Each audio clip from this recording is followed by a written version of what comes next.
Josue. Ang paghahanda sa pag-agaw ng Kanaan. Unang kabanata. Nang mamatay na si Moises na lingkod ng Panginoon, sinabi ng Panginoon sa kanang kamay ni Moises na si Josue na anak ni Nun, "Patay na ang lingkod kong si Moises. Kaya ngayon maghanda kayo, ikaw at ang lahat ng Israelita, sa pagtawid sa ilog ng Hordan, papunta sa lupaing ibibigay ko sa inyo. Ayon sa ipinangako ko kay Moises, ibibigay ko sa inyo ang lahat ng lupaing mararating ninyo. Ito ang magiging teritoryo nyo, mula sa disyerto sa timog hanggang sa kabundukan ng Lebanon sa hilaga, at mula sa malaking ilog ng Euphrates sa silangan, hanggang sa dagat ng Mediteraneo sa kanluran, at ang lupain ng mga Heteo. Walang makakatalo sa iyo, habang ikaw ay nabubuhay.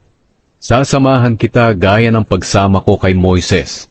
Hindi kita iiwan o kaya'y pababayaan. Magpakatatag ka at magpakatapang.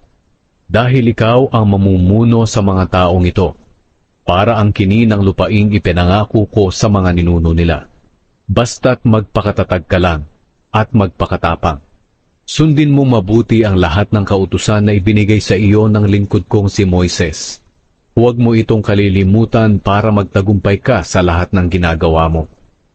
Huwag mong kalimutang basahin ang aklat ng kautusan. Pagbulay-bulayan mo ito araw at gabi, para malaman mo kung paano mo matutupad ng mabuti ang lahat ng nakasulat dito. Kung gagawin mo ito, uunlad ka at magtatagumpay. Alalahanin mo palagi ang bilin ko sa iyo. Magpakatatag ka at magpakatapang. Huwag kang matakot o kaya'y manghina, dahil ako, ang Panginoon na iyong Diyos, ay sa iyo kahit saan ka pumaroon. Kaya inutusan ni Josue ang mga pinuno ng Israel. Libutin ninyo ang kampo at sabihin ninyo sa mga tao na maghanda sila ng mga pagkain nila. Dahil sa 3 araw mula ngayon, tatawid tayo sa ilog ng Hordan, para ang kini ng lupaing ibinigay sa atin ng Panginoon na ating Diyos. At sinabi ni Josue sa mga lahi ni Ruben, Gad, at sa kalahating lahi ni Manase, alalahanin niyo ang sinabi sa inyo ni Moises na lingkod ng Panginoon. Sinabi niya na bibigyan kayo ng Panginoon na inyong Diyos ng lugar na matitirahan na may kapahingahan.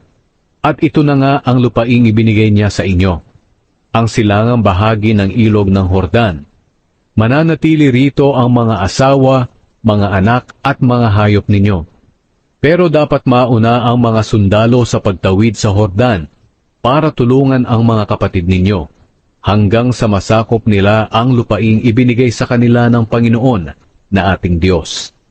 Pagkatapos maaari na kayong bumalik dito sa silangang bahagi ng Hordan para ang kini ng lupaing ito na ibinigay sa inyo ni Moises na lingkod niya.